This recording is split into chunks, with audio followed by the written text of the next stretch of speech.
Hi everyone, this is me Krishna and welcome back to my YouTube channel. तो आज हम पढ़ते हैं जो नेशनल जो ऑर्गेनाइजेशन है उसके बारे में। पहले हमने स्टेट लेवल की, डिस्ट्रिक्ट लेवल की जो ऑर्गेनाइजेशन होती है उसके बारे में पढ़ा, और आज हम पढ़ते हैं नेशनल लेवल की जो ऑर्गेनाइजेशन है वो कैसे वर्क करती है।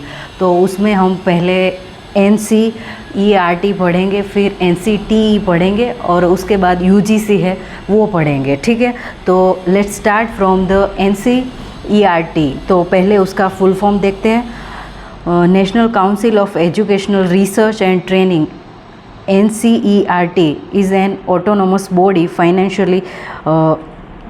financed by the government of India and was established on 1st September 1961। ठीक है, तो ये जो NCERT है वो 1 सितंबर 1961 में इस्टेब्लिश हुई थी और ये ऑटोनोमस बॉडी है। ठीक है, और उनके हम ऑब्जेक्टिव्स देखते हैं कि NCERT के ऑब्जेक्टिव्स क्या है।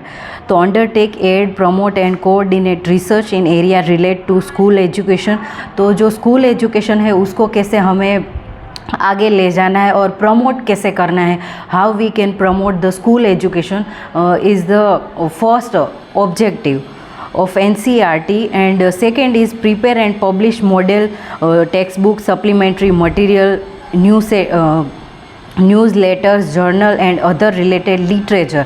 तो ये सारे जो टेक्स्ट बुक आते हैं उनमें कैसे क्या ऐड करना है, कौन से टेक्स्ट बुक हमें रखने हैं, कौन से चैप्टर्स हमें रखने, वो सारा जो करता है वो NCERT डिसाइड करता है कि we need to change this chapter and we need to add this all this thing in this subject. तो ये सारा जो हमें कौन सा चैप्टर ऐड करना है, कौन सा हमें हटा देना है, and what we have to teach our student, तो वो सारा डिसाइड करेगा NCERT। ठीक है, एंड आगे है organise pre service and in service training of teachers.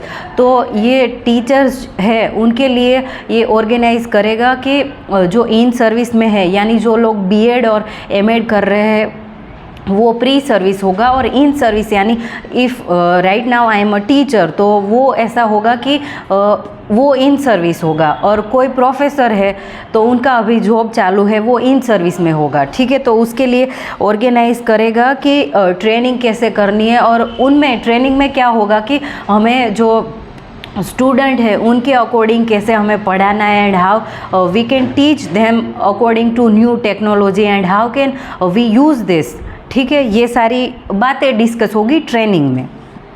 फिर collaborate and network with state educational department, universities and other educational institution. तो उनको कोलैबोरेट करना है कि जो अदर यूनिवर्सिटी है उनके साथ, फिर NGO है उनके साथ, और क्या है कि ये करने से उनका एक नेटवर्क है वो ग्रो होगा, और उनमें जो दूसरे लोग क्या सोचते हैं और उनके जो आइडियाज़ है वो गिव एंड टेक का होगा कि मेरे पास कुछ अच्छा है, मैं आपको बता रही हूँ, और दूसरे यूनिवर्सिटी वाले लोग हैं वो हमें बता रहे हैं कि okay we have to teach like this and we can use this aid and we can use this technology in this field, so it will helpful in every school and university. तो ये give and take वाला होगा कि मैं आपको कुछ बता रही हूँ एंड दूसरे जो यूनिवर्सिटी के लोग हैं, टीचर्स हैं, वो भी आके उनका जो नॉलेज है वो सब कुछ सीखे,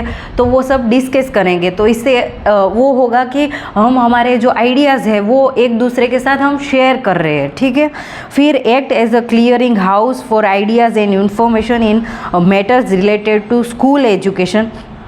तो हमें स्कूल एजुकेशन है उसको कैसे आगे ले जाना है, उनके लिए हमें एक आइडिया होना चाहिए। If I don't have any idea about what I am doing और what is my goal, if I don't know then how can I reach that goal. So it's very important to understand what is my goal, right.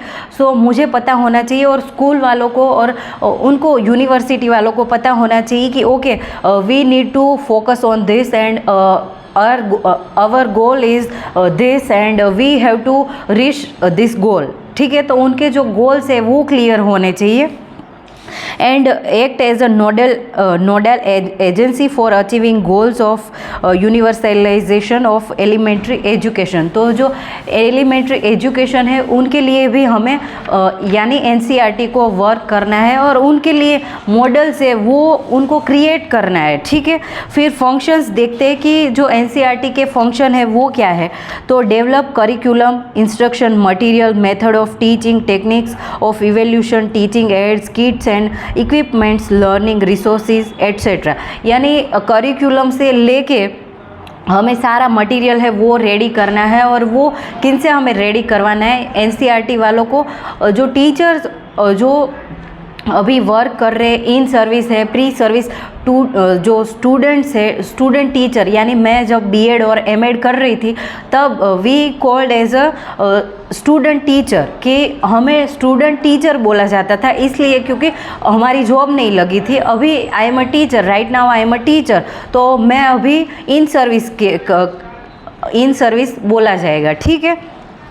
तो ये सारी चीज़ें हैं वो कौन करेगा कि ये सारी चीज़ें हैं वो हमें उनसे करवानी है कि जो टीचर्स है, स्टूडेंट्स है उनको, और जो अभी कोई स्कूल या कॉलेज में वर्क कर रहे हैं उनको ये सब तैयार करना है। और उनके जो sorry about this noise, like I can't help it because right now I'm staying in hostel, so I do have lots of problem, but bear with me and let's focus। तो ये सारे जो डिस्कशन है वो teacher और जो college के student और प्रोफेसर है उनके साथ मिलके ये सब डिसीजंस लेने हैं, ठीक है। और जो अच्छा है उनको हमें ऐड करना है और हमें ऐसे लगे कि we need to change this, तो उनको हमें चेंज करना है, ठीक है। फिर organise this pre service and in service training of teachers, teacher educators and other educational personnel. तो प्री सर्विस और इन सर्विस में जो ट्रेनर टीचर्स है उनको हमें पहले ट्रेन करना है, फिर वो दूसरे लोगों को ट्रेन कर सके वैसी हमें ट्रेनिंग देनी है। फिर वो एजुकेटर्स होने चाहिए, फिर एजुकेशनल पर्सनल यानी कोई भी लोग हो सकते हैं, और जो मोस्ट इम्पॉर्टेंट थिंग कि वो एजुकेशन से जुड़े हुए लोग होने चाहिए, ठीक है। फिर conduct and promote educational research and innovation.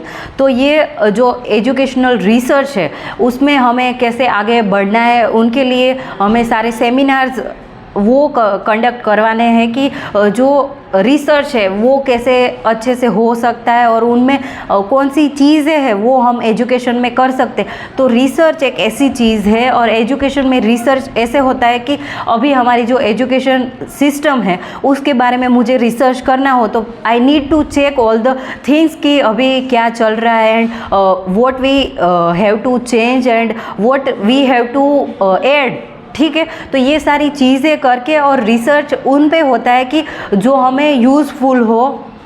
और हमारी, मुझे ऐसे लगता है कि हमारी जो एजुकेशन सिस्टम है दिस नीड टू चेंज। तो हमारी एजुकेशन सिस्टम है वो चेंज होनी चाहिए, बट उसके लिए मुझे खुद पहले पता होना चाहिए और I have to research all the things, ठीक है। वो सारी चीज़ें मुझे खुद पहले रिसर्च करनी होगी, फिर मैं दूसरे लोगों को बता पाऊँगी कि ठीक है ये सारी चीज़ें हैं ये हमें चेंज करनी है, ये सारी चीज़ें हैं हमें ऐड करनी है, ठीक है।